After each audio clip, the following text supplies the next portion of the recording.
এ হচ্ছে প্যারামেডিক্যালের পাশ করা, তারপরেও যুবশ্রীর ফর্ম ফিল আপ করে এসছে। কি ফর্ম তোদের ওটা? যুবসাথী। মাস গেলে কত পাবি? 1,500। আর একবারে তোদের ঢুকবে? শুনছি যদি ঢোকে। হ্যাঁ, তখন তখন কি করবি টাকা দিয়ে? 1,000 টাকা দিয়ে ডাইরেক্ট 1 বছরের ফোনে রিচার্জ করবো, আর 2,000 টাকা দিয়ে ঘুরে বেড়াবো, হাত খরচা করবো, খাওয়া দাওয়া করবো। ব্যাস। হ্যাঁ। তারপরে আর তারপরে টাকাগুলো? তারপর টাকা মাসের রিচার্জ, আচ্ছা, নাহলে একটা আইফোন কিনে নেবো, ফোনের ইএমআই টানবো, নাহলে গাড়ি কিনে বিশাল বুদ্ধি তোদের। আর তুই কি করবি?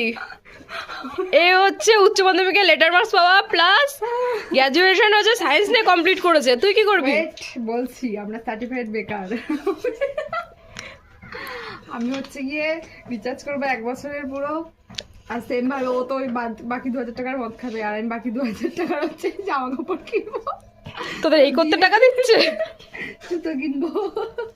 কার বিয়ে জুতো কিনবি? তোর বিয়ে। কি যাতা, এদের মুখগুলো দেখো খালি। বিয়ে হয়ে যাবে তো যদি টাকা তুই বল। দিতে। কি জয় বাংলা। জয় বাংলা।